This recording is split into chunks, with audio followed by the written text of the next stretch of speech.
Buongiorno a tutti. Bonjour à tous. Bienvenue à cette rencontre. Charité et science, le mystère de la relation de traitement.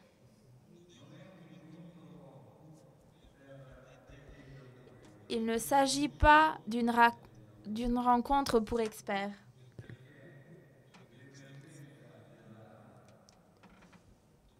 Parce que l'urgence des questions et des besoins humains qu'on ressent face à une souffrance ou à un malaise est quelque chose qui nous concerne tous.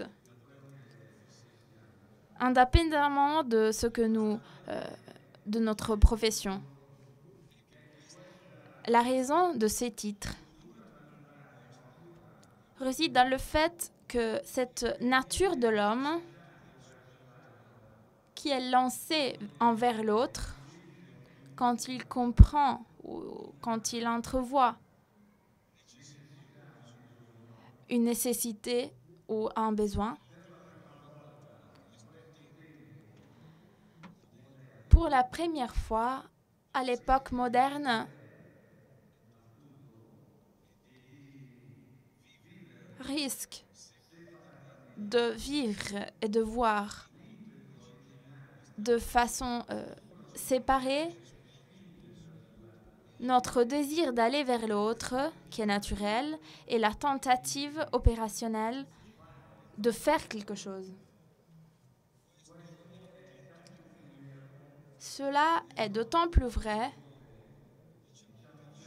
dans notre monde où des hommes et des femmes ont décidé, ont choisi de dédier, de consacrer leur vie pour soigner les autres.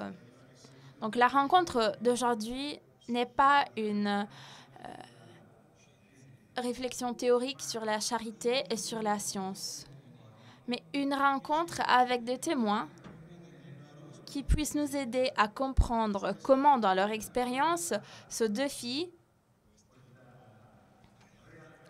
cette réalité est affrontée. Donc, je ne veux plus perdre du temps et je vais tout de suite vous présenter les personnes qui ont relevé ce défi, c'est-à-dire de partager leur expérience sur ce sujet. Je commence en fonction des kilomètres de ceux qui viennent de plus loin. Tout d'abord, le professeur Andrea Mariani, un ami qui travaille à la Mayo Clinic et qui est responsable du programme de recherche de chirurgie et de chirurgie gynécologique,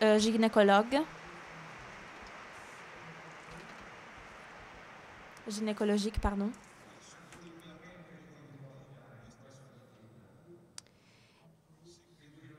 Et il est totalement impliqué dans ce défi.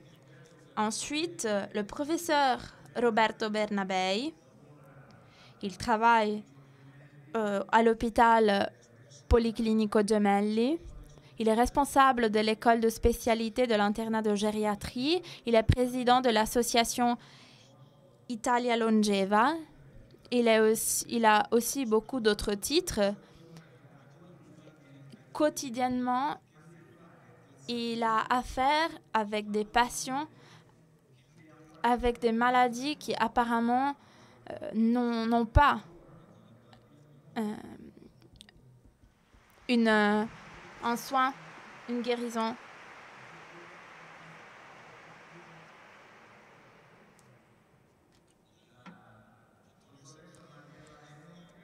Ensuite, le médecin Mariella Enoch, présidente de l'hôpital pédiatrique Bambino Gesù. Elle a été membre du conseil d'administration du même hôpital.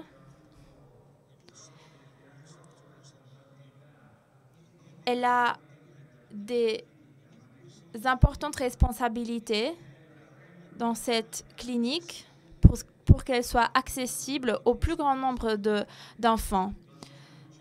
Comme vous savez, l'hôpital Bambino Gesù est un hôpital de référence pour beaucoup de maladies. Donc, on la remercie vraiment d'être ici.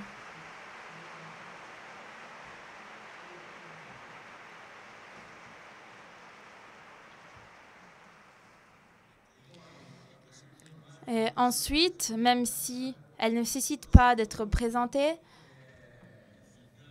Rose, elle est infirmière et responsable du Meeting Point de Kampala, dont elle est présidente. Elle s'occupe des malades, des orphelins, de leurs familles et d'une œuvre éducative pour les enfants des malades.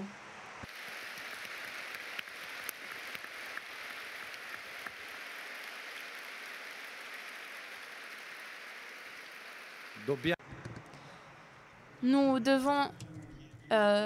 sommes en retard, donc je vous demande de respecter le temps de parole. Je donne la parole au professeur Mariani.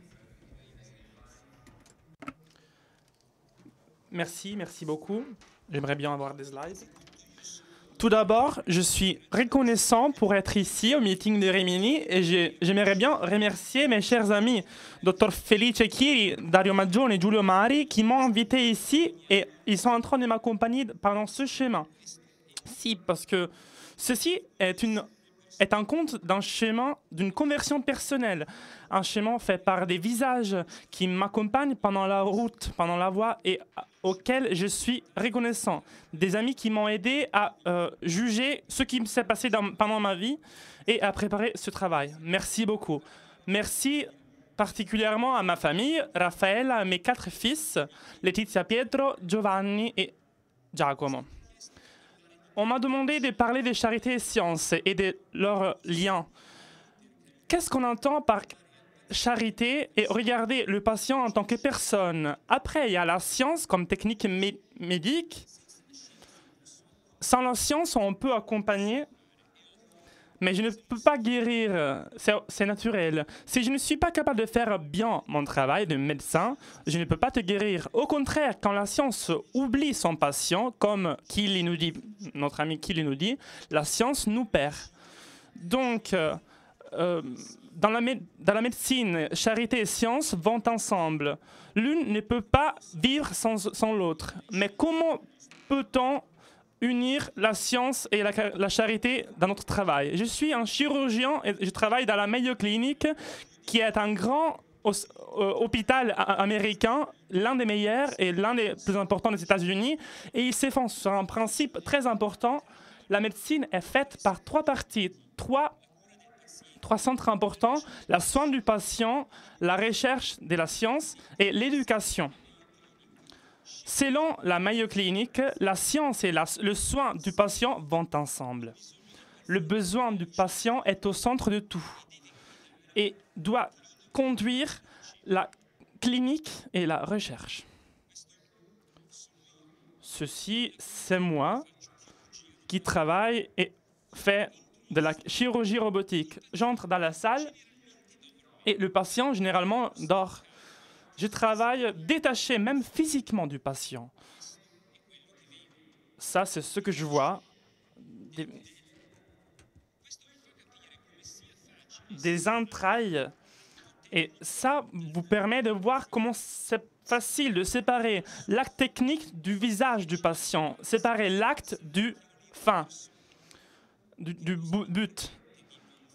Qu'est-ce que ça me permet de ne pas m'arrêter aux entrailles, de ne pas soigner la maladie seulement comme un acte mécanique?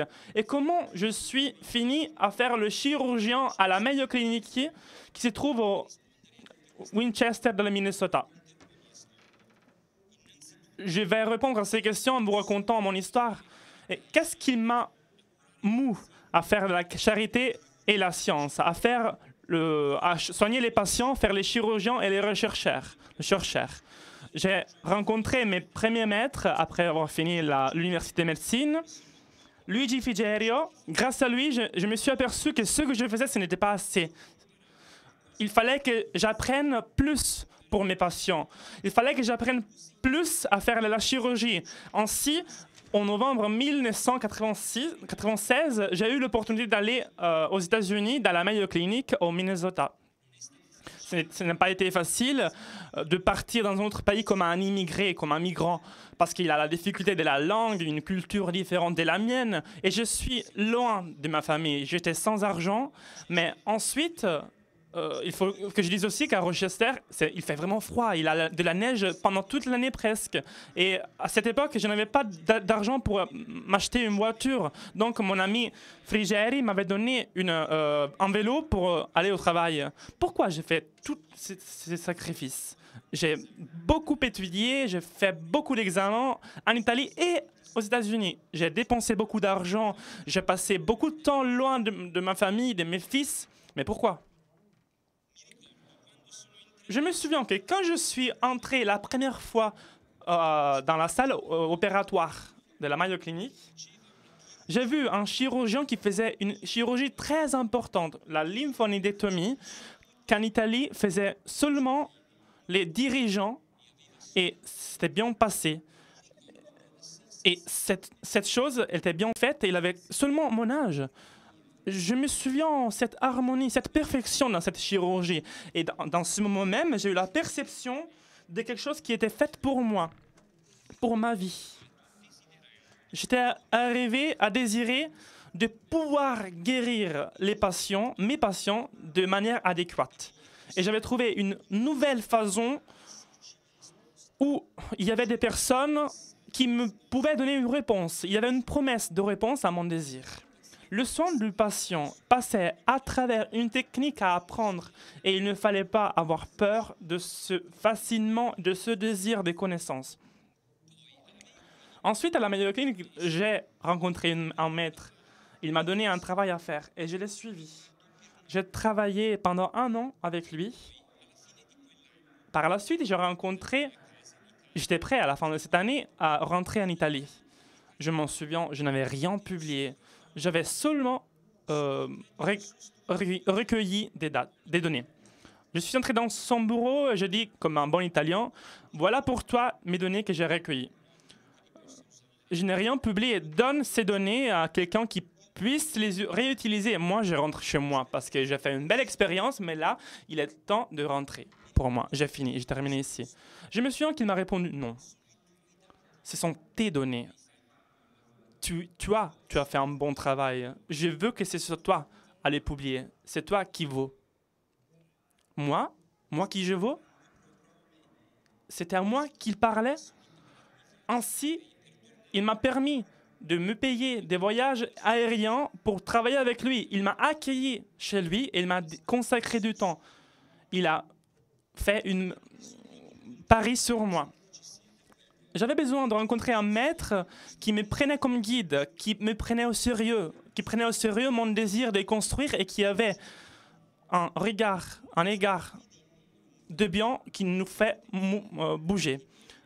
Et qui arrive à voir un potentiel que même nous-mêmes n'arrivons pas à voir. Et personne d'autre m'avait regardé sur le travail. Ainsi, j'ai réussi à me mouvoir, mobiliser. La chirurgie me disait que je pouvais guérir une personne à la fois. La science me disait que j'en pouvais guérir d'autres plus à la fois.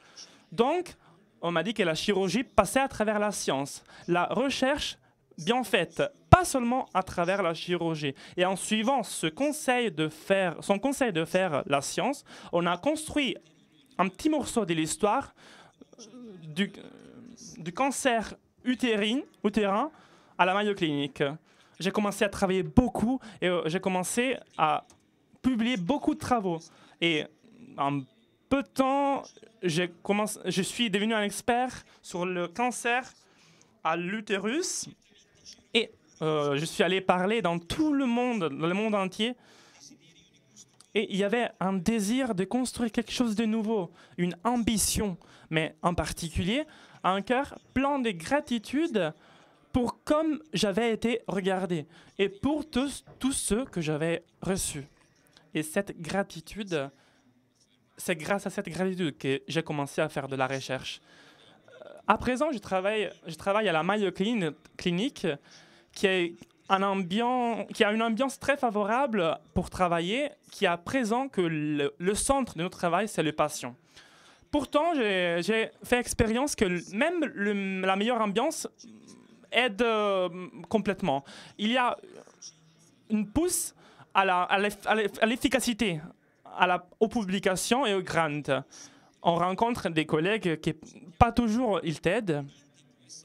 L'ambiance peut être peut-être favorable, comme c'est le cas dans la Mayo Clinic, mais parfois, ça n'aide pas totalement.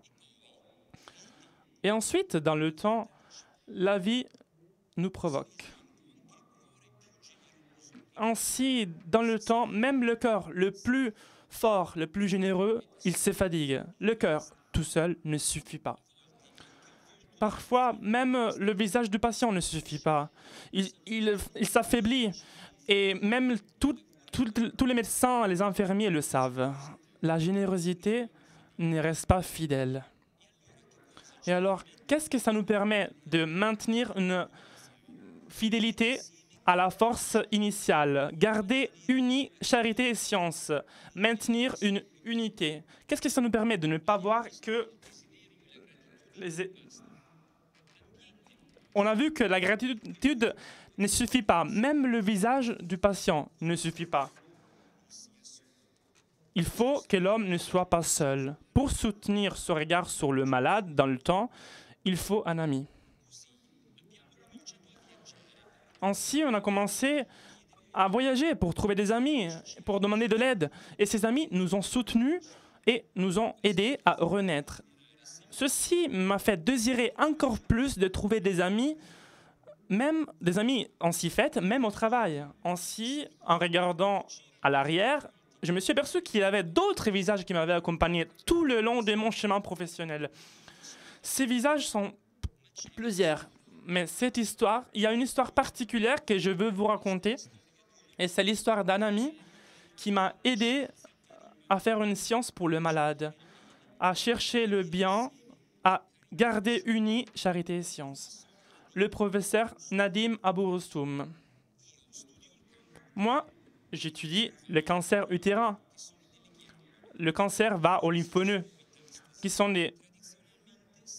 Il faut comprendre s'il y a des métastases, et pour le comprendre, il faut enlever tous les lymphonodes de cette area, de cette zone.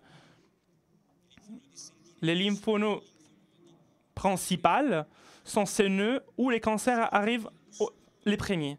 Si on n'enlève que ce type de lymphonodes, l'intervention peut être moins compliquée et difficile.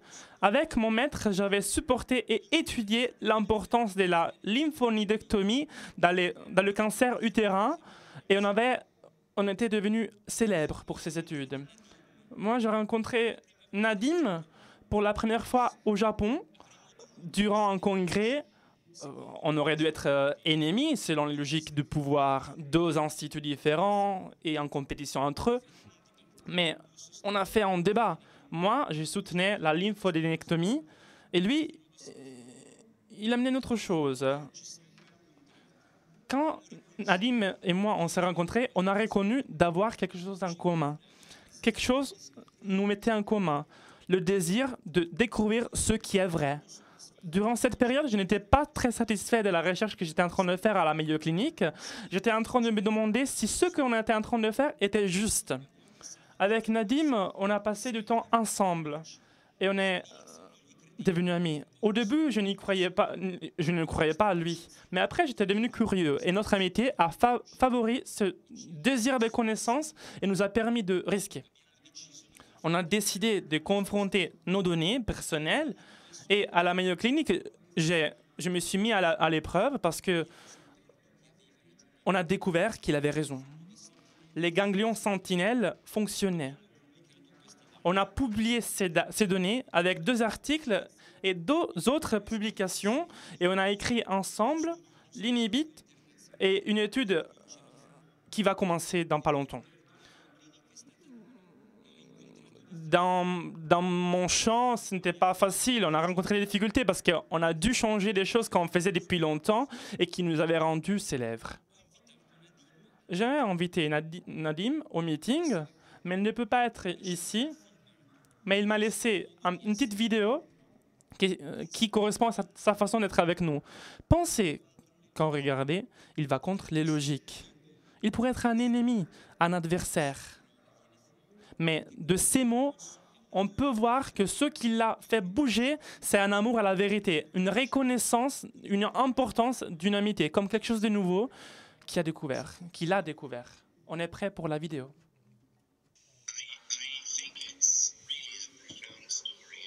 We should share it more and more, Andrea, because it really is a very good example of.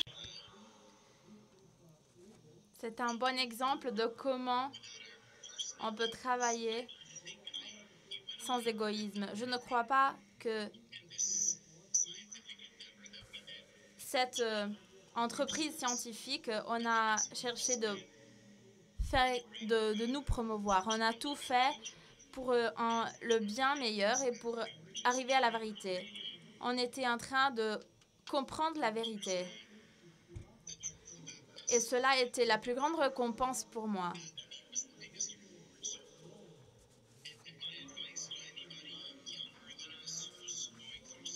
J'ai un conseil pour les jeunes. Trouvez des amis. Trouvez des personnes avec qui vous pouvez faire un chemin ensemble. J'aurais voulu te rencontrer il y a 20 ans, mais je suis content d'être amie avec toi maintenant. Si je pouvais retourner en arrière, je voudrais trouver des amis sur la même route que moi. Personne ne me l'avait jamais dit. Personne n'avait jamais ouvert mes yeux.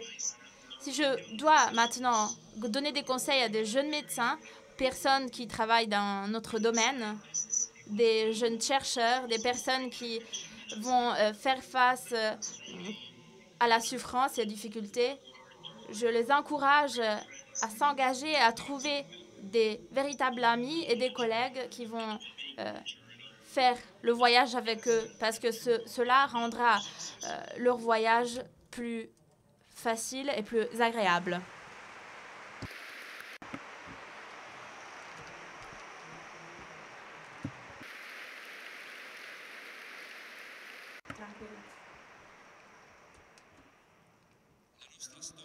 Notre histoire parle de science en utilisant de l'amitié. Une amitié qui a aidé la science à rester charité, à rester attachée à la vérité. C'est plus efficace et convenable pour tout le monde de suivre cette voie. Et maintenant, je mène avec moi les visages de mes amis qui m'accompagnent durant ce chemin. J'étais de garde pendant le week-end, il y a 3 semaines, et quand tu fais le tour durant le week-end, tu as beaucoup de patients à contrôler. La plupart, c'est des patients de tes collègues. La règle, c'est d'essayer d'être rapide, ne pas dépenser beaucoup de temps pour le dialogue, sinon tu ne finis jamais.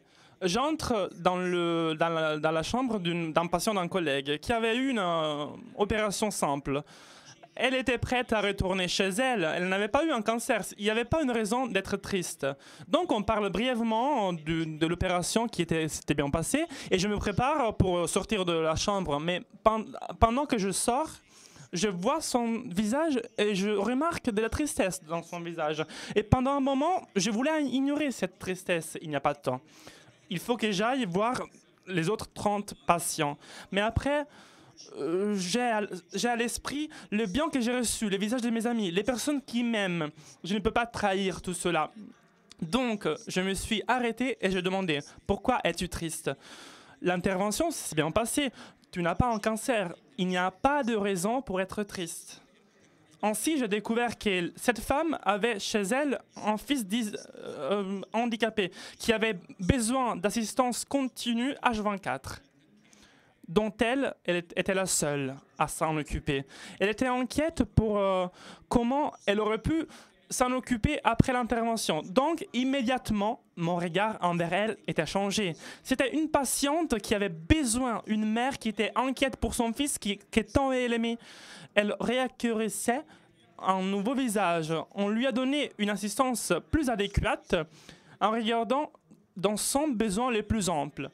La mémoire des amis est l'antidote aux patients comme entrailles. C'est quelque chose qu'on aime, à quelque chose qu'on appartient, qu'on nous donne un regard différent sur le malade. Merci.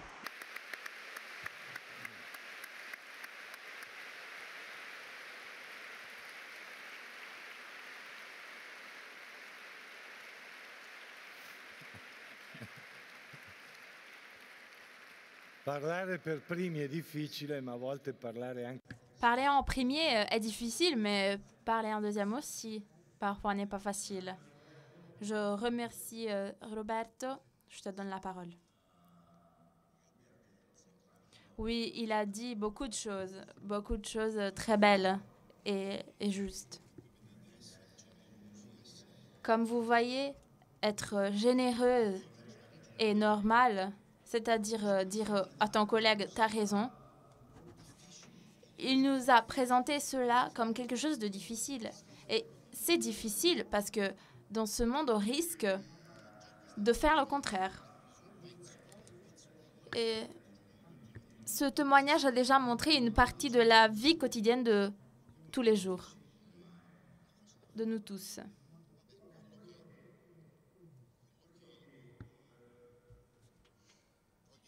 Ce que je veux vous dire aujourd'hui est le suivant. J'ai vu beaucoup de jeunes en venant ici.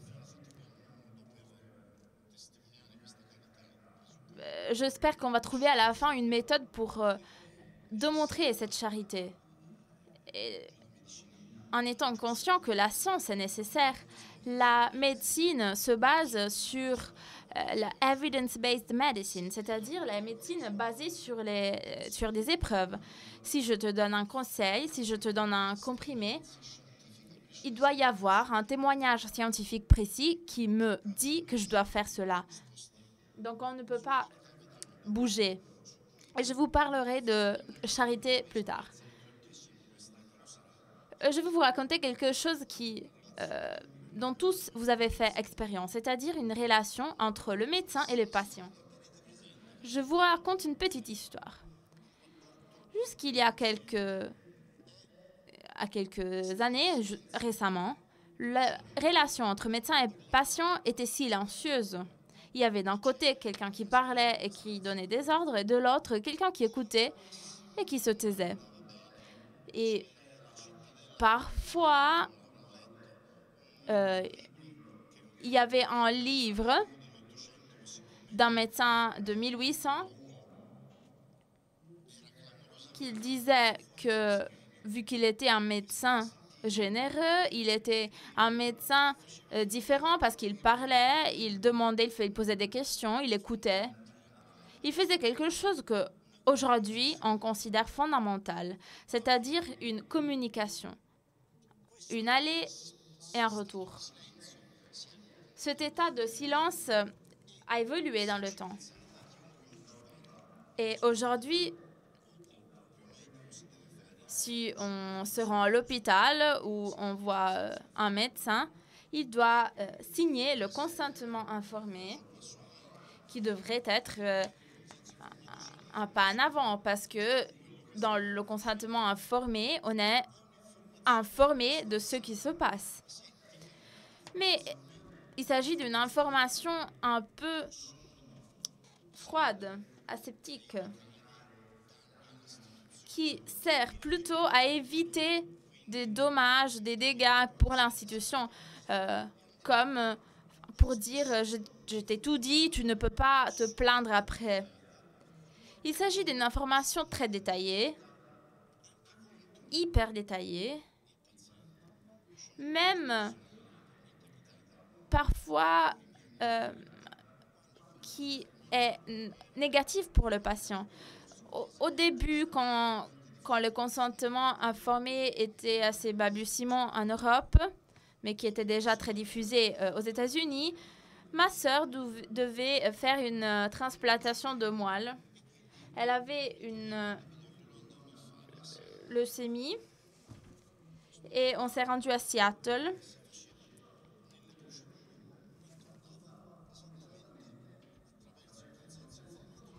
L'hôpital, dans le consentement informé, disait tout ce que ma sœur allait faire. Les médicaments, les différents examens, les différentes procédures. Et à un moment donné, il disait aussi, dans cette procédure, vous avez 50% de possibilité de mourir. Heureusement, ma sœur ne comprenait pas l'anglais. Moi, j'étais le traducteur pour elle. Et donc, comme tout bon Italien, je lui ai dit cette procédure a des risques, comme toute procédure médicale. Et si vous y pensez, c'est cela la différence qui nous protège. Le consentement informé rend la relation médecin-patient quelque chose de légal. Nous cherchons d'introduire un brin d'humanité pour ne pas être trop agressif et donc de communiquer la maladie qui est parfois certes mortelle. On essaye de laisser entrer l'espoir. Chacun peut se poser la question, qu'est-ce qu'on préfère? Tu veux avoir le 100%, tu veux avoir 100% de certitude ou tu veux être informé? Parfois, c'est vrai, on est guidé par le bon sens et l'humanité parce que c'est la seule manière pour échapper de cette relation. Parce que si on dit à une personne « tu dois mourir » parce que cette maladie est sûrement mortelle, cette personne va te demander quelque chose. Elle voudra que tu sois en guide sur ce chemin. Mais si on laisse un petit espoir, d'une certaine façon, on s'implique moins avec le patient. Donc vous voyez, il s'agit de quelque chose de compliqué. Mais il y a des nouvelles.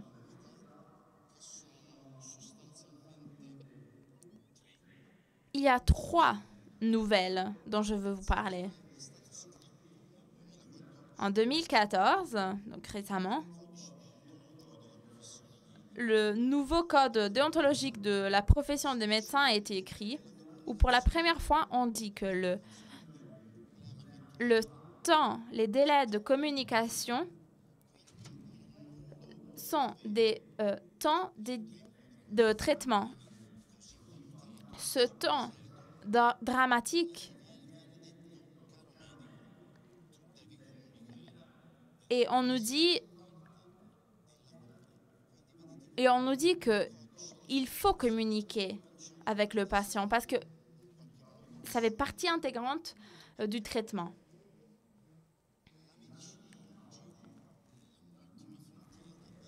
L'avant-garde de la médecine aujourd'hui est une médecine de prévention, de participation. Il s'agit d'adjectifs, de mots qui indiquent que la médecine est participative. Et il s'agit de se mettre en relation avec le patient. Dans la vie quotidienne, cela sert parce que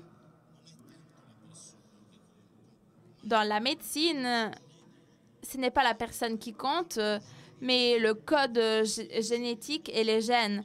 Parce que si les récepteurs des gènes sont d'un type ou d'un autre, la thérapie, surtout la thérapie oncologique, peut avoir plus ou moins de succès.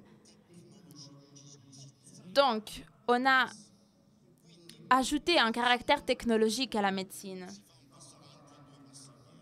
Donc, vous voyez, il y a des pas en avant, mais des pas en arrière, en même temps.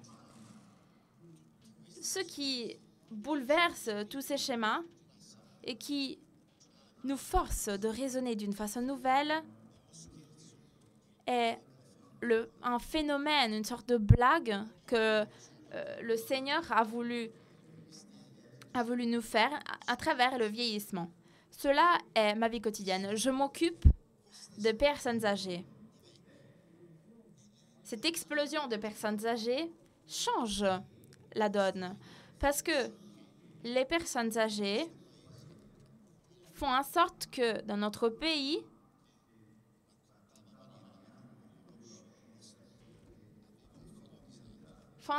comme la mère qui voulait sortir de l'hôpital parce qu'elle avait un enfant handicapé, fait en sorte que nous avons 5 millions de personnes âgées qui vont devenir 8 millions. Il y a nombre de personnes âgées seules. 4 millions, dont 3 millions sont des femmes. Il s'agit de personnes malades. Elles ne sont pas malades d'une seule maladie, d'une pathologie. Parce que cela est plus facile. Si tu as juste le diabète ou un cancer, on a des bonnes réponses. Et la relation entre médecin et patient fonctionne parce que le médecin a des solutions. Aujourd'hui, ce grand nombre de personnes âgées fait en sorte que tu n'as pas seulement le diabète, mais tu as aussi l'hypertension, le cancer et d'autres maladies. Donc, tu as 4 ou 5 maladies en même temps qui n'ont pas un support théorique. La médecine basée sur les épreuves fonctionne sur une maladie seule, mais non pas sur un ensemble, un mélange de maladies. Et cela change tout. C'est une sorte de blague qui nous montre cela. Qui nous montre que si je ne suis pas attentif à tout ce qui tu es en ton entièreté, je ne peux pas t'aider. Je dois non pas seulement m'occuper de tes maladies, mais surtout je dois m'occuper du dysfonctionnement qu'elles provoquent. Donc voilà l'enjeu. Il ne s'agit pas seulement de s'informer, mais d'établir un rapport, une relation forte, parce que le dysfonctionnement provoqué par ces maladies doit être traité tout comme les symptômes avec les comprimés que je te donne. Le fait que tu peux bouger et que tu puisses te laver doit être possible. Donc voilà, je fais de la science et de la charité. C'est pour ça que je disais que c'était une blague du Seigneur. Parce que ça nous confronte à des situations nouvelles. Il y a plus d'1 million de patients qui souffrent d'Alzheimer en Italie. C'est une maladie qui n'a pas de traitement. Donc on peut tous arriver à avoir 90 ans, mais la moitié pourrait être malade d'Alzheimer. Donc je vous laisse encore quelques conseils. Parce qu'on doit être prêt à affronter cette lutte. 2 des plus importantes sociétés pharmaceutiques du monde ont dit qu'elles ne vont pas continuer leur recherche sur l'Alzheimer parce que ça coûte trop cher. Très bien. Vous comprenez comment la logique du capitalisme se heurte contre la charité de trouver des thérapies et des traitements pour ceux qui en ont besoin. Mais de façon très curieuse, vous allez voir comment les mêmes personnes qui aujourd'hui demandent d'utiliser des thérapies poussées à l'extrême pour traiter l'Alzheimer, qui vont utiliser les cellules des embryons pour trouver une maladie et ils veulent s'en ficher de l'embryon. Mais les mêmes personnes, un jour, vont vous dire que peut-être cette personne, même si elle est traitée, elle est tellement seule que l'euthanasie pourrait être la solution et comme un acte de charité. Mais vous comprenez que ces actions en jour pourraient être séduisants pour nous. Ils pourraient être comme musique pour nos oreilles. Mais je m'oppose jusqu'à la fin à cette logique.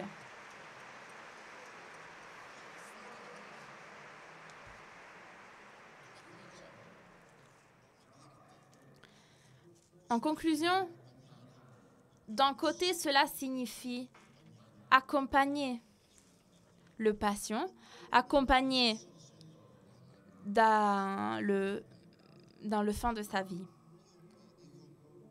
Et de l'autre, comprendre ce que ça signifie de faire de la charité. Je vais vous montrer une photo. Je crois que c'est la chose la plus intéressante que je fais dans mon département, qui s'occupe de vieillissement et qui s'occupe des personnes âgées. Dans les dernières années, nous avons commencé à nous occuper des personnes qui souffrent de la syndrome de la trisomie.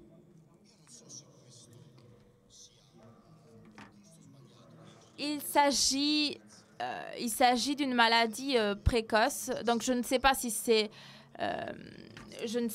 bon qu'on s'occupe de personnes plus ou moins jeunes. Mais je veux vous montrer comment, en faisant des choses qui ne sont pas ordinaires, on peut faire du bien. En suivant les personnes qui souffrent de la syndrome de Down, nous a donné la possibilité d'aider d'une façon meilleure les personnes âgées. Parce que d'un côté, on a utilisé ce qu'on savait sur les personnes âgées. On les a utilisés pour traiter les personnes avec la syndrome de Down et vice-versa. Cela n'est pas charité. C'est une médecine juste.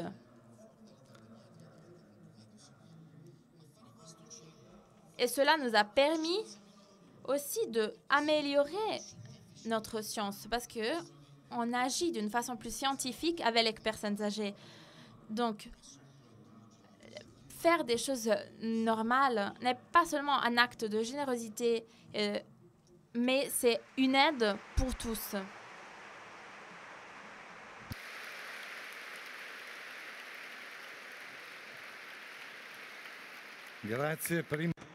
Merci beaucoup.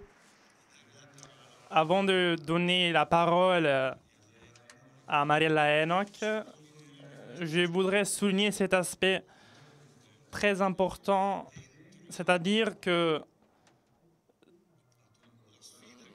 le défi que la réalité et la souffrance humaine de la maladie nous proposent tous les jours, d'un côté, c'est comme si on était appelé à évoquer des énergies qui nous demandent d'aller au-delà de ce qui est déjà connu, codifié.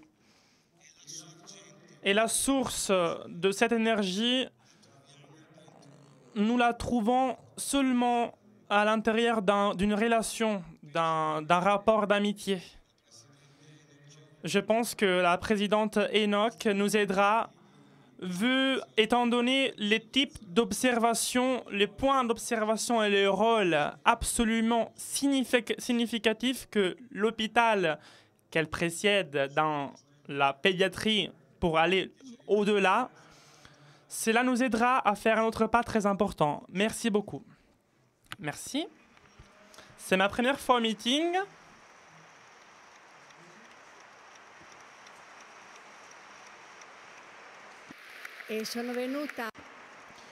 Je suis venu ici pour différentes raisons.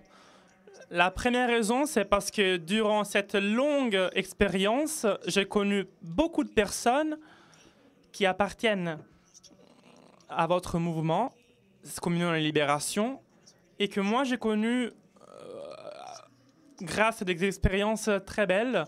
Et la deuxième raison, c'est c'est exactement pour le thème dont aujourd'hui on va parler. Et ce thème est le thème qui a guidé toute ma vie. J'avais décidé de faire le médecin en Afrique et cela est resté un ancien amour parce que j'aime beaucoup l'Afrique. Mais quand j'ai compris que ce n'était pas possible, alors moi, je n'aimais plus ça. Et j'ai décidé de m'occuper des santé comme manager. Le choix dans ces années était étrange, difficile. Une femme qui s'engage dans un travail de ce genre. Mais moi, j'ai toujours cru que le container, comme l'a bien défini notre modérateur, était indispensable parce qu'il aurait pu y avoir des actions à l'intérieur de traitement nécessaires. Un container qui n'a pas des principes éthiques, qui n'a pas de finalité, de but, qui ne sait pas où aller, mais qui essaye de s'arranger à travers les choses du moment même, mais en étant dans le conteneur. Mais bien qu'en travaillant comme manager, j'ai pu garder fort cette principe d'être moi-même en tout. Ceci m'a fait aller vers un autre type d'expérience,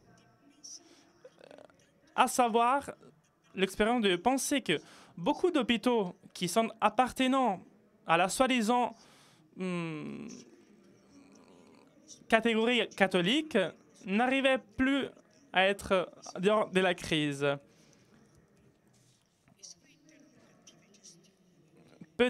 Souvent, il y avait des gestions pas capables. Ils n'étaient pas capables de faire des liens entre le futur et le passé. Donc, je me suis amusé, on peut dire, à faire ce type de travail. L'un de ces hôpitaux, c'est l'hôpital Baltuccio di Como, où il y a le primaire, le dirigeant Luigi Ferrini. Et je continue de le suivre de manière un peu bizarre, mais il me supporte quand même. Et j'avais décidé qu'à ce point, j'aurais pu reprendre ma vie et faire ce que j'avais toujours désiré. Et j'ai décidé de prendre cet appel à Rome. J'ai dit plusieurs noms parce qu'à ce moment même, je n'avais pas été capable, comme j'avais fait durant toute ma vie, de faire confiance au Seigneur. J'avais dit non. Il ne pouvait plus demander autre chose. Il fallait qu'il me laisse un peu libre. Mais comme on le sait bien, le Seigneur est bien plus fort, il a bien plus d'imagination que nous. Et donc, à un certain moment, j'ai accepté et je ne savais pas ce qui était Jésus, le bambin Jésus. Je m'étais occupé des structures des anciens, mais je ne savais pas ce qui c'était un hôpital pédiatrique. Je ne savais même pas les devoirs du bambin Jésus. Ce n'était pas remarqué ce type d'hôpital chez nous. Donc, quand je suis arrivée toute seule, en ne sachant pas qui j'allais rencontrer, et pendant 2 mois, je n'arrivais pas à aimer cet hôpital. D'un coup, quelque chose a changé. Le soir, à la place d'être triste avec mon bureau, j'ai commencé à rencontrer les enfants avec leurs familles, et cela a changé mon regard. Cela a changé ma vie. Aujourd'hui, je suis profondément amoureuse de cet hôpital. Ça fait 3 ans que je suis dans cet hôpital. C'est un hôpital reconnu aujourd'hui comme premier hôpital européen, un hôpital ouvert au monde, et un hôpital où la science et les traitements vont sur le même plan. Et donc, cette expérience qui m'implique à fond, à laquelle je consacre toutes les heures que j'ai de ma journée et tous les jours qu'il me reste, est devenue une expérience qui m'a fait comprendre encore plus ce que c'était le mystère. Le mystère dans les traitements, dans la relation des traitements. Le mystère est avant tout un regard, un s'arrêter, un comprendre profondément. Parce qu'on peut dire plein de choses, on peut utiliser plein de paroles, mais si on est avant tout en silence, si on n'a pas avant tout compris, si on n'est pas entré dans le mystère de la douleur humaine, dans ce cas, les paroles ne sont que des paroles. Alors, donc, je me suis arrêté à regarder.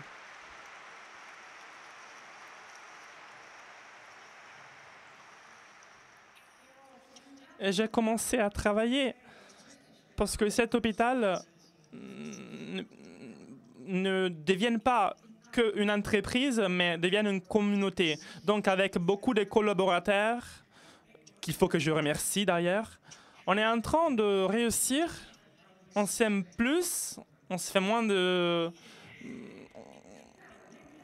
disputes. Et tout d'abord, on a compris qu'avant tout, il faut qu'on s'arrête et on regarde. Et c'est ce que Andrea disait avant. Avant, il y a l'amitié. Après, il y a la compétition. Et cela m'a vraiment touché, m'a frappé parce que je veux vous lire un passage. Daniele Mencarelli est arrivé à un certain moment chez nous. Il a travaillé avec moi dans une coopérative à l'hôpital pour le nettoyage. Aujourd'hui, il a publié un livre qu'on va bientôt présenter, La Maison des Regards. Et il a dit, pour m'en aller, je passe devant une bibliothèque plein d'enfants. Mais quelque chose m'attire et il me fait regarder devant ça. C'est la foule qu'il y a devant ça. Des parents et des fils, beaucoup de parents et beaucoup de fils. Des fils de 5 et 6 ans jusqu'aux 12 ans. Ils ont tous une chose en commun et ces enfants sont presque tous sans cheveux, avec une masque qui leur couvre la bouche et le nez. Et ils ont une maison que sur la maladie. J'essaie de les compter, mais après j'arrête. Je reste observer leur mère, la mère. Une femme que dans un autre moment, j'aurais arrêté pour essayer de la draguer. Mais il faut que je me convainque, je vive, je cohabite avec cette normalité. Tout m'appartient et moi j'appartiens à tout. Cela me dit le cœur, qui est anéanti par la multitude anéantie. Et c'était un homme qui nettoyait le sol. Ça veut dire que dans n'importe quel type de travail dans l'hôpital, la chose la plus importante est les regards. La contemplation du mystère que chacun de nous fait comme il croit, comme il est capable de faire, c'est la chose la plus importante. Mais seulement de faire son propre travail n'est pas suffisant. Il faut faire autre chose que ça. La maladie demande un passage essentiel. Et c'est un peu le regard intérieur. La maladie, que ce soit d'un enfant, d'un adulte, d'une personne âgée, est un seuil. Un seuil qui ouvre un passage envers une autre conscience existentielle. Un seuil. Les petits patients, les enfants nous l'enseignent bien. Il y a quelques jours, on a vu un reportage sur des enfants et l'une de nos enfants disait « Le mal doit être combattu et va être gagné avec ceux qui ne dépendent pas de moi, c'est-à-dire la professionnalité des médecins, l'hôpital qui est bien, et ceux qui dépendent de moi, l'accueil d'un sourire, une main qui me tient l'autre main, notre main. » On apprend à comprendre combien la maladie soit un miroir qui nous fait connaître nous-mêmes encore mieux et qui nous fait faire confiance encore mieux aux autres. Et c'est l'un des passages les plus difficiles dans la vie, surtout de ceux qui, comme nous, a été toujours de l'autre côté de la table. Et comme nous, il n'a jamais été de l'autre côté de la table. Mais cela, c'est les enfants qui nous les enseignent, les personnes âgées, les adultes. La nécessité de faire confiance aux autres. Parce que même les enfants, parfois, doivent se détacher de la main de leur mère et faire confiance à leur médecin, à l'infirmière. Et ils doivent faire un parcours qu'ils ne pensaient pas faire jusqu'à ce moment-là, mais en faisant confiance, en y croyant, ils peuvent y réussir. En regardant les enfants, je peux les aider à comprendre leurs limites et leurs capacités qu'ils ont. Le regard à côté de leurs souffrances révèle le mystère. Et c'est à partir d'ici qu'est naît le projet pour la relation. La révélation, qui est une révélation qui naît à partir d'une rencontre. La relation n'est pas qu'un acte de volonté. Elle est une révélation qui n'est pas à travers une rencontre, une empathie. On peut enseigner à n'importe quel type d'infirmier et de médecin comment on peut communiquer, mais il faut que tout d'abord, on s'aide à faire un parcours intérieur où l'on fait comprendre aux autres eux-mêmes encore plus leur foi, leur appartenance, mais il faut qu'on leur fasse comprendre qu'est-ce que ça veut dire se mettre en relation avec l'autre. Le pape François, dans l'évangile Evangelii Gaudium, il dit qu'il savoir avec certitude qu'il souffre, ceux qui souffrent, c'est se donner à Dieu en aimant. Et telle fécondité est invisible, pas possible à apprendre et elle ne peut pas être comptabilisée. La résine des actions qui prennent leur source dans le mystère de la vie nous dit que la fécondité est dans les relations qui savent accueillir, qui savent écouter et de faire silence à la proximité. Une relation qui vise à la guérison, mais surtout qui nous dit constamment, qui nous font prendre soin des personnes dont on est à côté. Et le pape François m'a enseigné ça. À chaque fois que le pape vient rencontrer les enfants à l'hôpital, le sien est une rencontre des silences. Il y a une grande empathie, une grande communication à travers les regards, à travers les cœurs.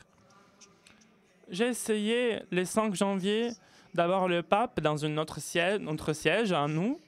On a passé 3 heures ensemble afin de rencontrer les familles et les enfants. Et peut-être que j'ai dit environ 20 mots. Et avec son regard, il disait parfois combien de souffrance, Mariella. Et parfois, elle se relaxait en me faisant un genre de blague, une sorte de blague. Et après, elle continuait son parcours de silence absolu. Il n'a jamais dit le genre de phrase qu'un prêtre dit « Allez, courage, c'est le Seigneur qui veut ça ». Jamais il a dit ce genre de mots. Sa communication était à travers le silence, l'écoute, le partage dans la meilleure profondité. Et face à la question « Mais pourquoi les enfants souffrent ?», il a une seule réponse. Moi, je n'ai pas de réponse. Je sais seulement que le Père a permis que son Fils aille à la croix, sur la croix. Et c'est ceci que le pape François veut nous enseigner à travers une façon différente de se relationner. Mais je vous assure que c'est une façon vraiment faite à travers beaucoup d'empathie et de nouveauté. Et durant une rencontre du 19 avril de l'année dernière, il a dit à un certain moment, les bambins Jésus, il a grandi beaucoup pendant cette période. L'enfant et le malade retrouvent une famille parce que l'enfant Jésus est un témoignage humain. Et un hôpital catholique, pour être catholique, doit être tout d'abord humain. Et vous donnez un témoignage aujourd'hui. Voilà. Avant tout, c'est cette humanité véritable, où à travers l'exposition de Job, on voit très bien le thème de la rencontre, pas de la question, mais de la rencontre. Moi, je veux le souligner, je veux le crier. Certainement, les parents nous interrogent et les réponses, on les donne aux parents. Mais ils savent que durant beaucoup de moments, il y a beaucoup d'amour qui les entoure. Il y a de la passion pour que leurs enfants puissent guérir. Mais à la base de tout cela, il n'y a qu'une seule chose, la plus grande charité, comme l'un des plus grands cardiochirurgistes l'ont dit. La première forme de charité est la science. Comme Rosmini disait, la plus haute forme de charité est la politique. On a oublié cela, malheureusement.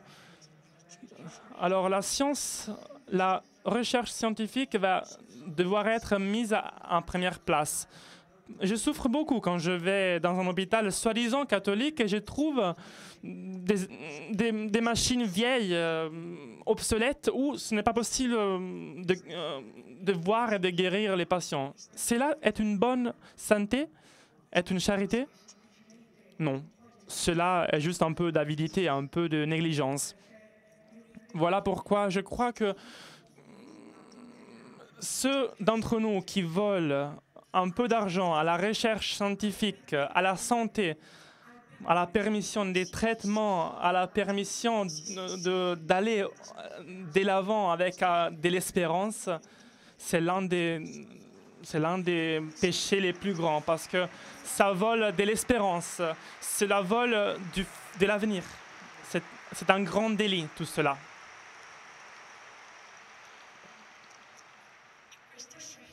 Cette science n'est pas que pour nous, n'est pas que des chercheurs, des jeunes chercheurs, qu'avec de la fatigue, avec un peu de parcours, ils ont trouvé quelque chose. Mais ça appartient à tout le monde. Voilà pourquoi j'ai voulu que l'hôpital Jésus ne donnait pas que quelque chose au pays, mais qu'il donne son savoir. Aujourd'hui, dans beaucoup de pays du monde, beaucoup évolué, la Chine, la Russie, des pays pauvres comme le Centrafrique, la Syrie, d'autres pays aussi, nos médecins vont former les jeunes médecins, les médecins locaux, et aussi à amener ce que nous, grâce aux ressources qu'on a à disposition et grâce aux capacités que ces personnes ont menées à bien, ils peuvent enseigner, parce que ce n'est pas une possession, la science. Ce n'est pas une chose dont on doit être fier après avoir fait une découverte parce qu'on aura un prix. Mais c'est un partage, c'est un bien qu'on ne nous appartient pas parce que c'est un bien qui appartient à l'humanité. Et je suis toujours plus persuadé que la science a besoin de beaucoup de ressources humaine et elle a aussi beaucoup besoin de ressources économiques, financières. Donc, rien ne doit être gaspillé parce que même un centime doit être jeté. Cette passion peut rendre possible que la science et la charité soient une seule chose. Et comme je disais, comme Peggy disait, c'était l'espoir qui doit être communiqué parce que c'est ça, c'est l'espoir que l'homme désire.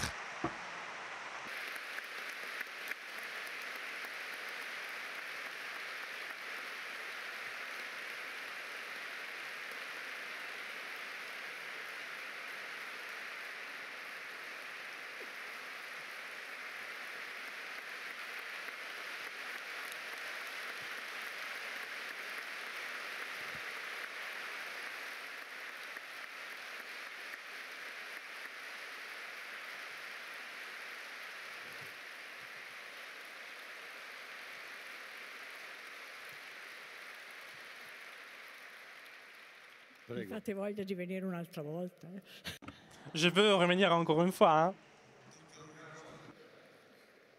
Maintenant, je donne la parole à Rose.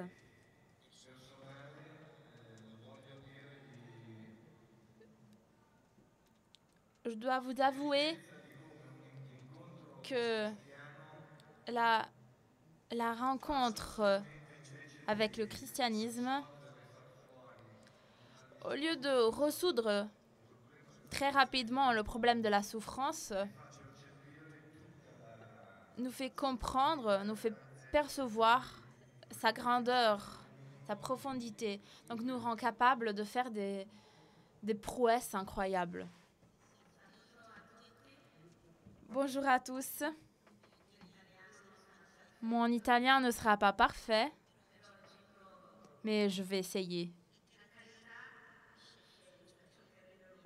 la charité et la science et ce qui rend l'homme heureux. Voilà le titre d'aujourd'hui. Je pensais que vu que ce qu'il y a en jeu, c'est l'homme, toujours,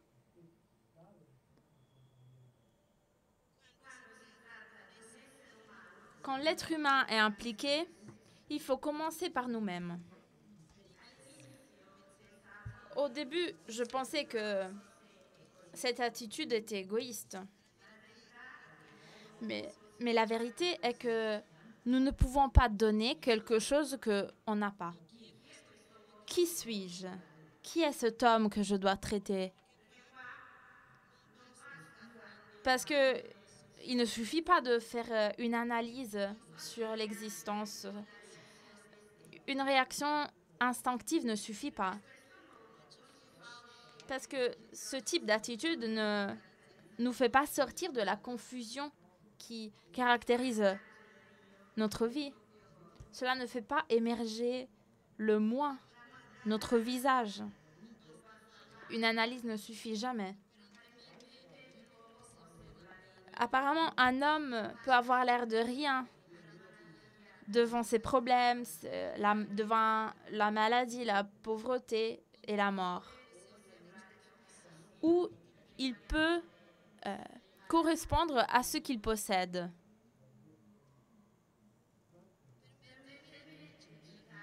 Je voudrais citer un poète italien, Giacomo Leopardi, qui dit « Rien ne démontre davantage la grandeur et la puissance de l'intellect humain, la hauteur et la noblesse de l'homme, que le pouvoir qu'il a de connaître, de comprendre pleinement et de ressentir intensément sa petitesse. Lorsqu'il considère la pluralité des mondes, il sent qu'il est une infime partie d'une sphère qui est elle-même une petite partie de l'un des infinis systèmes qui composent le monde. Et considérant cela, il s'étonne de sa petitesse. Et en la ressentant profondément et en le regardant intensément, il se confond, pour ainsi dire, avec le néant. Et il se confond presque avec le néant et se perd presque lui-même dans la pensée de l'immensité des choses. Et il se trouve comme égaré dans l'infini incompréhensible de l'existence. Avec ce tact et avec cette pensée, il fait preuve de sa noblesse, de sa force et de la grande capacité de son esprit. Cette dernière est renfermée dans tout petit être. Mais elle a pu percevoir et connaître des choses supérieures à sa nature et donc peut étreindre avec la pensée cette grandeur de l'existence et des choses. J'ai été touchée par ce mot et je me demandais quelle est la nature de la personne humaine et qu'est-ce qui rend une personne heureuse? Peut-être les comprimés qu'on peut lui donner? Je commençais à travailler avec enthousiasme. J'avais envie d'aider, même de guérir tout le monde, tous ceux que j'ai rencontrés. Je travaille avec les personnes malades de sida, leurs familles, dans les quartiers pauvres de la ville de Kampala, la capitale de l'Ouganda. Je me suis équipée de toutes les connaissances que j'avais à ma disposition, tous les instruments que je pouvais utiliser. Et je pensais que c'était assez. Mais ce qui semblait évident ne l'était pas. Par exemple, j'avais bien rempli toutes les fiches pour les médicaments contre la tuberculose et l'antirétroviral. Et cette fiche était bien remplie. Mais les comprimés étaient jetés à la poubelle. Le même se produisait pour la nourriture. La nourriture était échangée pour l'alcool ou pour acheter d'autres choses. Les enfants que j'envoyais à l'école préféraient rester dans les rues, fouiller dans la poubelle pour trouver des choses à vendre, même si cela n'avait pas du sens. Ceux qui disaient être mes amis, c'était encore pire parce qu'ils sont les personnes qui m'ont fait le plus souffrir. À un moment donné, je voulais m'enfuir sur une île déserte avec des animaux, mais sans personne, sans être humain. Chaque jour, je voyais des gens mourir ou des gens qui me décevoir. Mais ceux que j'avais étudiés et planifiés ne se produisaient pas. Donc, j'étais bouleversée, j'étais en état de crise. Mon maître m'a repêché. Mon maître, Don Giussani, m'a éduqué et m'a appris ce que je n'avais pas, c'est-à-dire qui est l'homme et qui je suis. L'homme est une relation à travers laquelle on découvre d'être quelqu'un. Don Giussani disait que l'homme est un rapport. Don Giussani m'a révélé qui je suis et qui est l'homme que je dois traiter. Il a déterminé le contenu et la méthode de mon travail. C'est-à-dire communiquer à tout le monde la grandeur, la valeur et la dignité de chaque personne. Voilà donc comment on a commencé le Meeting Point International. Il s'appelait au début Meeting Point Kampala, mais après on l'a appelé international parce qu'on voulait mettre en exergue que le corps de l'homme est international. Le corps de l'homme est le même dans tous les hommes et chaque personne doit être regardée dans son entièreté.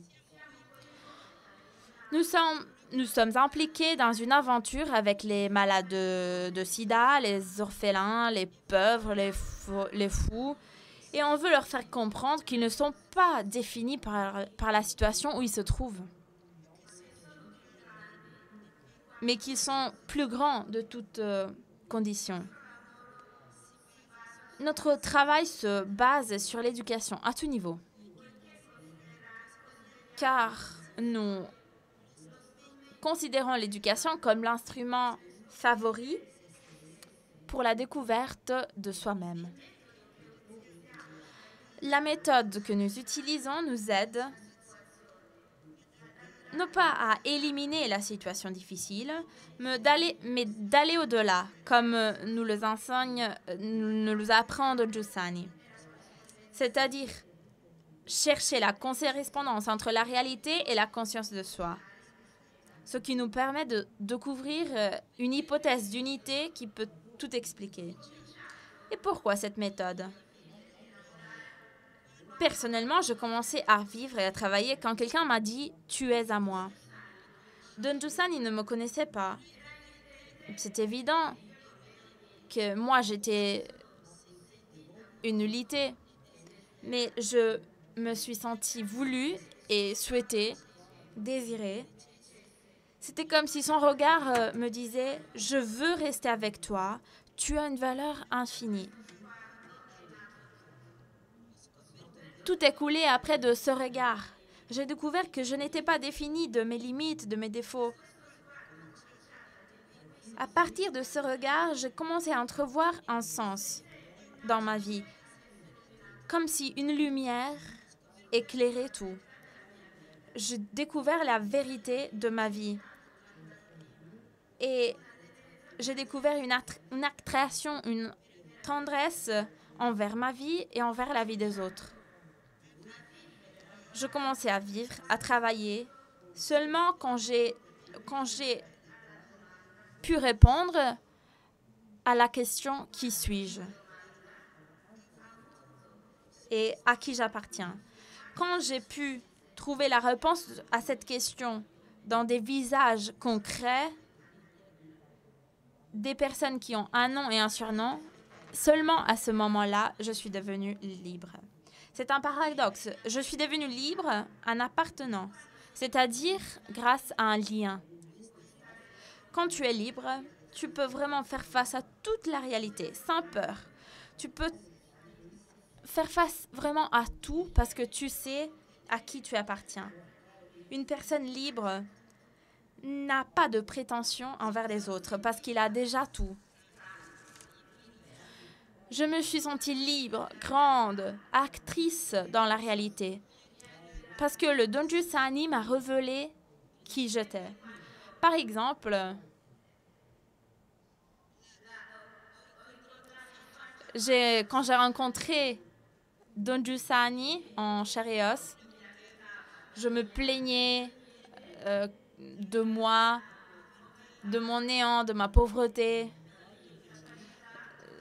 de mes péchés, du fait que je n'étais pas capable. Il m'a regardé, il m'a serré la main et il m'a dit « Mais Rose, tu le sais, si tu étais le seul homme sur la terre, Dieu aurait venu aussi. » Après, il a dit « Non, Dieu est venu pour toi parce que Dieu n'est pas descendu sur la terre pour un groupe d'hommes, pour un ensemble de personnes. Devant Dieu, chaque homme est unique, comme un fils unique. Il est venu pour toi, il est mort pour toi, afin que ton néant ne soit pas perdu. J'ai découvert un monde nouveau. Il n'a pas dit quelque chose... il m'a dit quelque chose d'important, le fait que mon néant n'était pas perdu. Après, un autre ami, un ami qui s'appelle Benoît, le pape Benoît,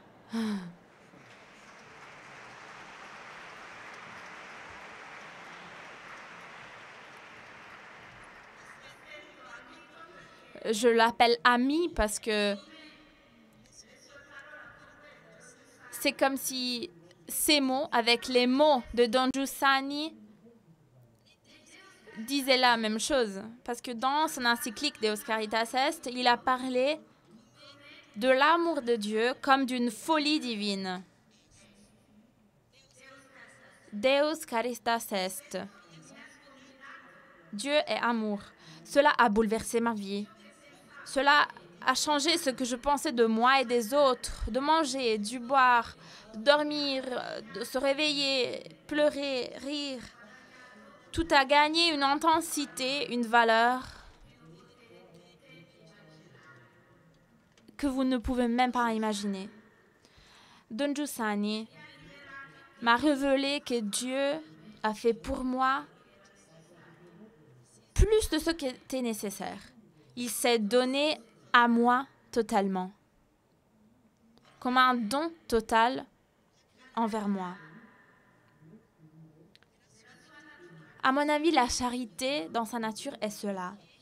Dieu qui sort de lui-même, il s'agit d'une folie divine. Une personne agit d'une certaine façon parce qu'à l'intérieur de son humanité, il y a cette source qui vibre dans ses entrailles. Sans cette charité, dans tous les instants, chacun de nous, ici, présent dans cette salle ou à l'extérieur, personne ne peut exister. Lui, il s'est donné à nous pour que nous soyons heureux et réalisés. Je vais vous lire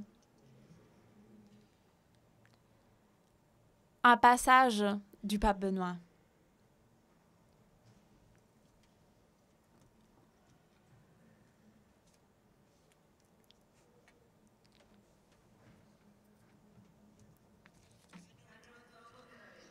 Si je le trouve, je vous le lirai. Pardon.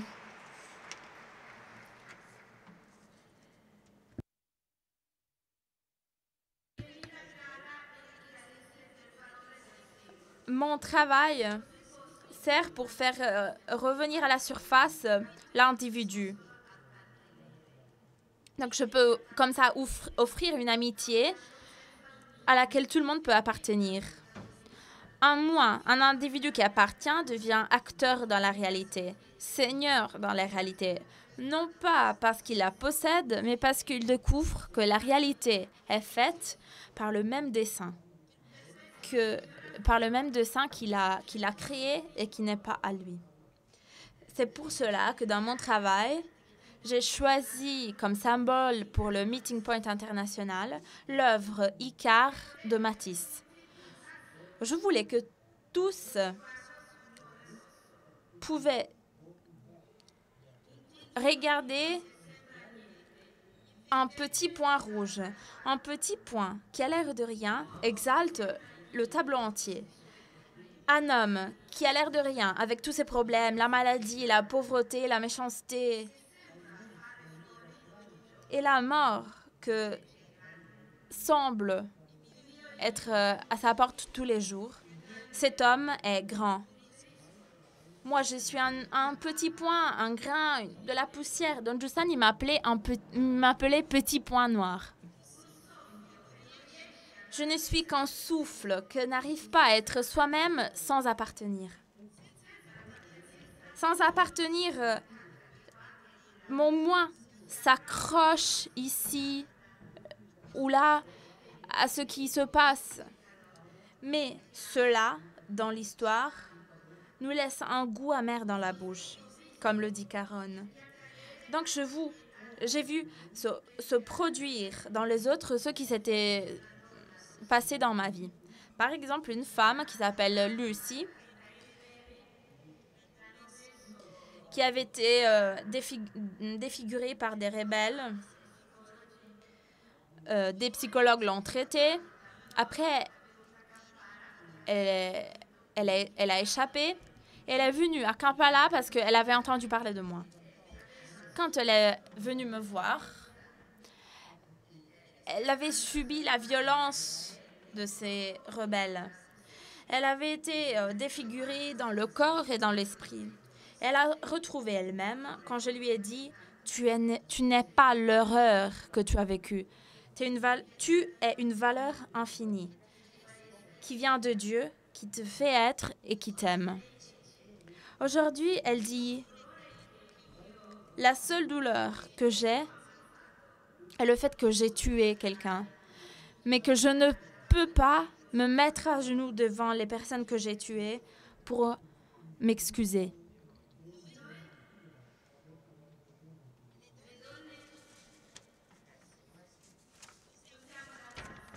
Nous utilisons beaucoup d'instruments comme la danse, par exemple.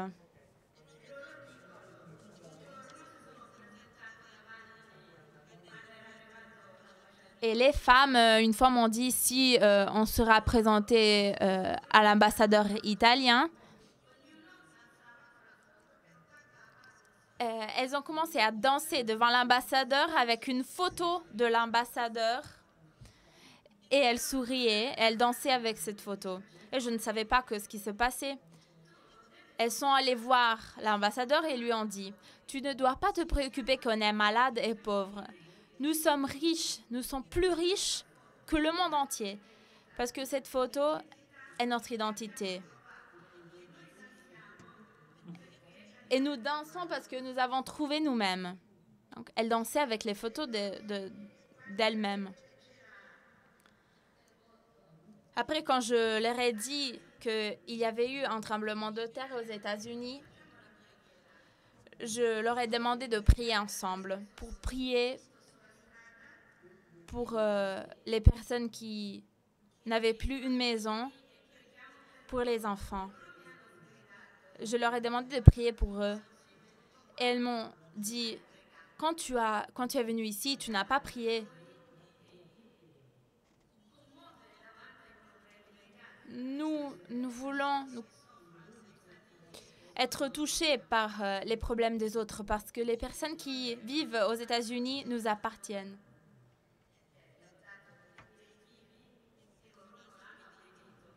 Donc, j'ai donné des directives de lignes guides, mais elles n'ont pas obéi. Et je suis partie. Mais après, quand je suis revenue, elles m'ont dit, on s'est organisé dans 2 groupes. Donc, on va couper des pierres dans des groupes de 10.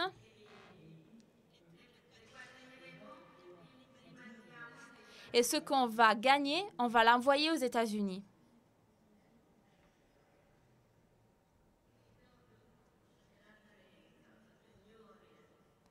Cela s'est passé quand il y avait le tremblement de terre de New Orleans. Et je ne pensais pas que je pouvais contribuer aussi. En 4 semaines, elles avaient trouvé 2 millions de dollars.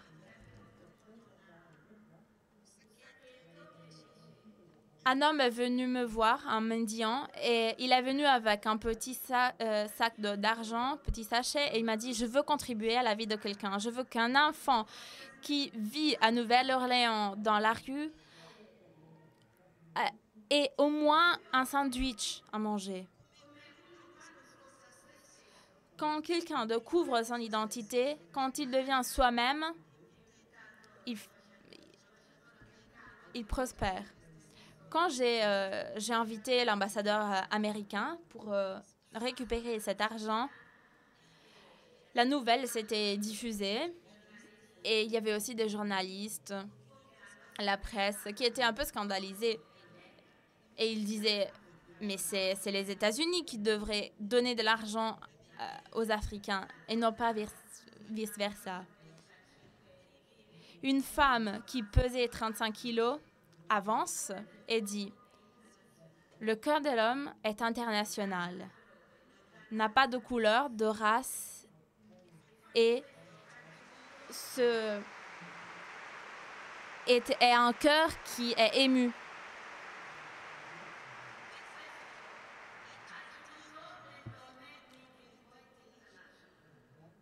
Cela nous a permis d'ajouter le mot international au nom de notre meeting point. Parce qu'on voulait suivre ce qui rendait international notre cœur. À un moment donné, les femmes m'ont dit « Les enfants vont dans des écoles et ne découvrent pas ce qu'on a découvert. Nous voulons construire une école. » Je vais vous montrer une vidéo.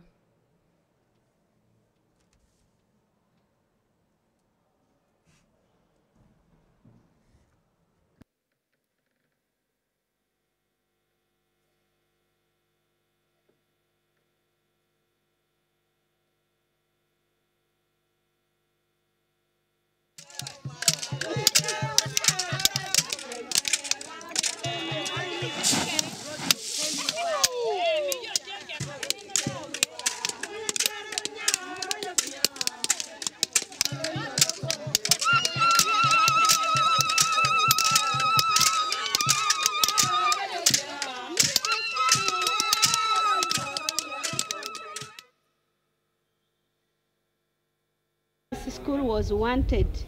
First of all, on a voulu cette école, je l'ai voulu, mais aussi les femmes de Meeting Point International. La valeur que les femmes ont découvert pour elles-mêmes, elles ont voulu le même pour leurs enfants. Elles voulaient que les enfants soient éduqués. Elles ont commencé à créer des colliers. Elles ont envoyé ces colliers en Europe pour contribuer à la construction de l'école. De cette manière, l'école est née.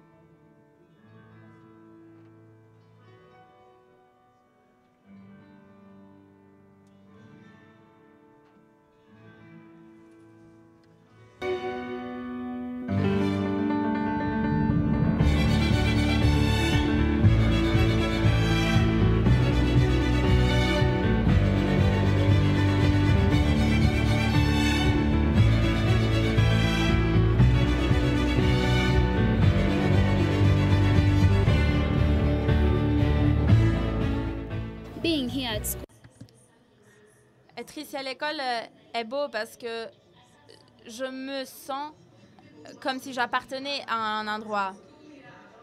Il y a des personnes qui s'intéressent à mon destin, qui aiment mon destin.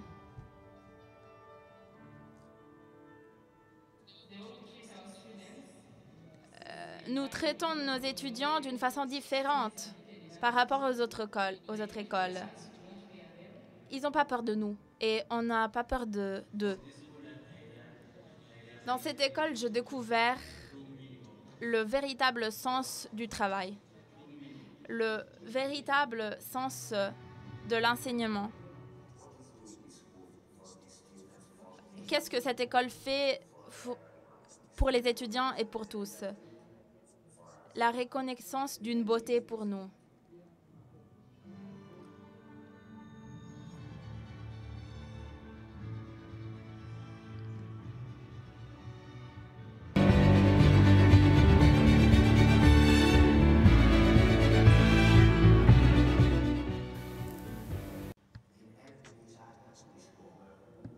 On s'entraide pour découvrir qui nous sommes.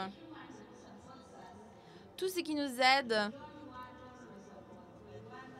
savent que nous voulons l'aide de tout le monde, des amis qui viennent ici, des amis qui nous soutiennent.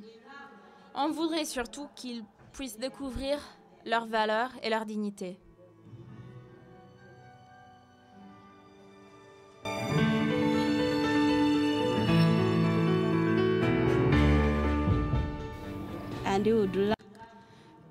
Et on aimerait aussi d'être ensemble dans cette découverte, dans cette aventure. Il s'agit d'une véritable aventure, une aventure belle, parce qu'il s'agit de regarder notre corps, notre identité comme une valeur, comme amour. Nous sommes aimés.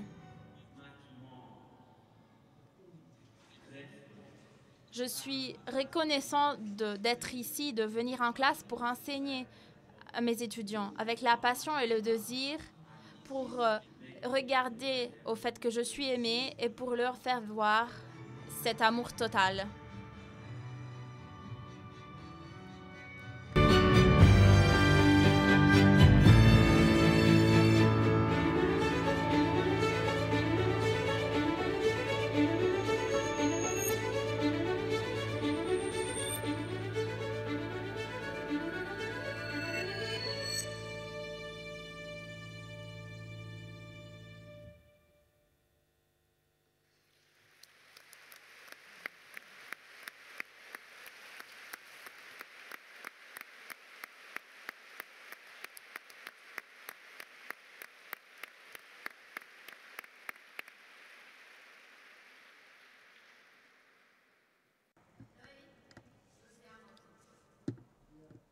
Nous utilisons tous la musique, les danses, de toutes les cultures, même de la culture italienne. Nous faisons de l'escalade, et des excursions en montagne. Nous faisons des excursions dans des vallées, des collines, des lacs, des rivières pour découvrir la beauté. Parce qu'à travers la beauté, nous pouvons découvrir que la laideur ne nous définit pas. Ce qui nous définit est la beauté avec un B majuscule. Nous travaillons en groupe pour introduire les personnes au sens de tout ce qui les entoure. Cela fait exploser les découvertes. Et cela se transforme dans une chaîne éducative. Et je suis presque à la fin de mon discours. Je vous raconte juste très vite une histoire. Il y a aussi des groupes d'épargne, une sorte de banque si vous voulez. Et les femmes de notre meeting point, à la fin de l'année, ont épargné de l'argent. Et il y a des personnes de villages proches qui sont venues pour apprendre de nos femmes. il y avait une petite boîte avec une clé. Et chaque semaine, chaque mois, elles introduisent dans la boîte, elles mettent dans la boîte leurs épargnes. Elles ont une secrétaire, une personne qui s'occupe de la boîte et un chef. Mais un jour, le chef est parti avec la boîte. Donc tout le groupe est venu me voir, est allé voir les femmes qui leur avaient appris ça. Et ils leur ont dit, la boîte, le chef est parti avec la boîte. Et une femme lui a dit, ne venez pas ici nous confondre. Nous avons choisi notre valeur. Nous avons découvert, notre valeur. Et nous avons compris la valeur de l'argent. Cela nous démontre qu'il ne suffit pas de faire des projets. Il est nécessaire, une présence d'une personne est nécessaire, une personne qui nous aime, qui nous aide à donner le véritable sens aux standards et aux indicateurs que, même s'ils sont utiles, ne seraient seulement quelque chose qui nous étouffe.